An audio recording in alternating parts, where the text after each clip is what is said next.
Hello, ഞാൻ ഐഷക്കെ. ഞാൻ 2024 നീറ്റിൽ എനിക്ക് 691 മാർക്കുണ്ട്.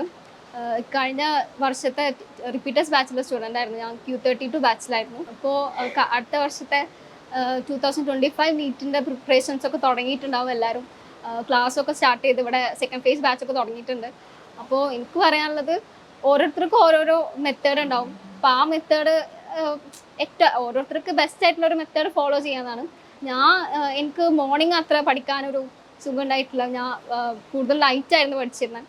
പിന്നെ എനിക്ക് പറയാനുള്ളത്, ബയോളജി നല്ലോണം ടെക്സ്റ്റ് വായിക്കുക, NCERT മാക്സിമം വായിക്കാൻ പറ്റുന്നിടത്തോളം വായിക്കുക. പിന്നെ ലാസ്റ്റ് ആകുമ്പോൾ മോഡൽ എക്സാം തുടങ്ങുമ്പോൾ ക്വസ്റ്റ്യൻസിൽ നല്ല ഫോക്കസ് കൊടുത്താൽ മതി. ബയോളജി, ഫിസിക്സൊക്കെ കെമിസ്ട്രി ഒക്കെ ഫുൾ കംപ്ലീറ്റ് മെജോറിറ്റി ക്വസ്റ്റ്യൻസ് ചെയ്തിട്ട് തന്നെ മാക്സിമം എത്ര ക്വസ്റ്റ്യൻസ് ആണ് ചെയ്യാൻ പറ്റുന്നത് അത്രയും ക്വസ്റ്റ്യൻസ് ചെയ്തിട്ട് തന്നെ പ്രാക്ടീസ് ചെയ്യണം. ടെക്സ്റ്റ് വായിക്കാൻ പറ്റുന്നവർക്ക് വായിക്കാം. അങ്ങനെ പിന്നെ ഇവിടുത്തെ ഫെസിലിറ്റീസിനെ കുറിച്ച് പറയുകയാണെന്നുണ്ടെങ്കിൽ, ഇപ്പോൾ റെഫറൻസ് എല്ലാവർക്കും അവിടെ പോയിരുന്ന് പഠിക്കാൻ പറ്റും. പക്ഷേ അവിടെ പോയിരുന്ന് പഠിക്കാൻ പറ്റുന്നവരുണ്ടെങ്കിൽ അവിടെ പോയിട്ട് തന്നെ പഠിക്കുക. അല്ലാത്തവർ ഹോസ്റ്റലിൽ ഇരുന്ന് പഠിക്കുക. എവിടെ ഇരുന്ന് പഠിച്ചാലും ഓരോരുത്തർക്ക് ഇഷ്ടപ്പെടുന്ന രീതിയിൽ പഠിക്കണം എന്നാണ്. അല്ലാതെ കഷ്ടപ്പെട്ടിരുന്ന് പഠിക്കുന്നതിനെക്കാട്ടും കുറച്ചും കൂടി കംഫർട്ടബിൾ ആയിട്ട് ഇരുന്ന് പഠിക്കുന്ന. ഇപ്പോൾ എനിക്ക് റെഫറൻസിനെക്കാട്ടും കൂടുതൽ ഇഷ്ടം ഹോസ്റ്റലിൽ ഇരുന്ന് പഠിക്കാനായിരുന്നു. റെഫറൻസ് ഞാൻ അധികം വന്നിട്ടുണ്ട്, പക്ഷെ എനിക്ക് കുറച്ചും കൂടി ആപ്റ്റായിട്ട് തോന്നിയത് ഹോസ്റ്റലിൽ ഇരുന്ന് പഠിക്കാനാണ്.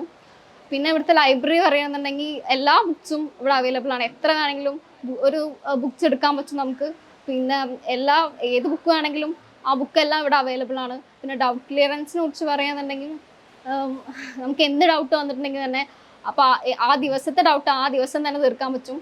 അപ്പോൾ അതൊക്കെ എല്ലാവരും മാക്സിമം യൂസ് ചെയ്തിട്ട് അടുത്ത വർഷത്തെ നീറ്റിന് വേണ്ടിയിട്ട് പ്രിപ്പയർ ചെയ്യാം. പിന്നെ ലേണിംഗ് ആപ്പിനെ കുറിച്ച് പറയുകയാണെന്നുണ്ടെങ്കിൽ, ഇപ്പോൾ നമുക്ക് ക്ലാസ്സിലൊരു ഭാഗം നമുക്ക് മനസ്സിലാവാതിരിക്കുക, ചിലപ്പോൾ നമ്മൾ ഉറങ്ങിപ്പോയിട്ടുണ്ടെങ്കിൽ അപ്പോൾ ആ ഭാഗമൊക്കെ ക്ലിയർ ചെയ്യാൻ വേണ്ടിയിട്ട് നമുക്ക് ലേണിംഗ് ആപ്പ് യൂസ് ചെയ്യാം. അതൊക്കെ ശരിക്കും നല്ലൊരു ഫെസിലിറ്റിയാണ്. ഞാനൊക്കെ അങ്ങനെയായിരുന്നു ചെയ്തിരുന്നത്. ഏതെങ്കിലും ഒരു ഭാഗം ടോപ്പിക്ക് ക്ലിയർ അല്ലാത്തുണ്ടെങ്കിൽ ലേണിംഗ് ആപ്പ്. പിന്നെ ലാസ്റ്റ് ഒക്കെ ആകുമ്പോൾ ബയോളജിക്ക് ക്വസ്റ്റ്യൻ ചെയ്യാൻ വേണ്ടിയിട്ട് ലേണിംഗ് ആപ്പ് യൂസ് ചെയ്യുന്നത് നല്ലതായിരിക്കും. അവിടെ പ്രീവിയസ് ഇയർ ക്വസ്റ്റ്യൻസ് നമുക്ക് ഇഷ്ടം പോലെ കിട്ടും. അപ്പോൾ കുറഞ്ഞ സമയത്തിനുള്ളിൽ നമുക്ക് ഒരുപാട് ക്വസ്റ്റ്യൻസ് ലേണിംഗ് ആപ്പിൽ ചെയ്യാൻ പറ്റും. ഇവിടുത്തെ ഫാക്കൽറ്റീസിനെ കുറിച്ച് പറയുകയാണെന്നുണ്ടെങ്കിൽ, എല്ലാവരും അടിപൊളിയാണ്. നമുക്ക് വരുന്ന ഓരോ സബ്ജക്റ്റിൻ്റെ സാറുമാരും ബെസ്റ്റാണ്. എല്ലാം നമുക്ക് ക്ലിയർ ആക്കി തരും. പിന്നെ അതേപോലെ തന്നെ എൻ്റെ ക്ലാസ് ടീച്ചർ സംഗീത മിസ്സായിരുന്നു. സംഗീത മിസ്സും ഭയങ്കര സപ്പോർട്ടായിരുന്നു. പിന്നെ എനിക്ക് പറയാൻ ജസ്റ്റിൻ സാറും ടോം സാറും ഭയങ്കര സപ്പോർട്ടായിരുന്നു. പിന്നെ ജോർജ് സാറിൻ്റെ മോട്ടിവേഷൻ അത് ശരിക്കും നല്ല ഡൗൺ ആയിട്ട് ഇരിക്കുമ്പോഴൊക്കെ ശരിക്കും നല്ലോണം നമ്മളെ ഹെൽപ്പ് ചെയ്യും.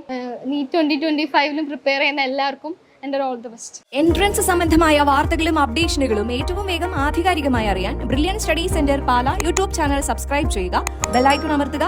ഈ വീഡിയോ മറ്റു സുഹൃത്തുക്കളിലേക്കും മാക്സിമം ഷെയർ ചെയ്യുക.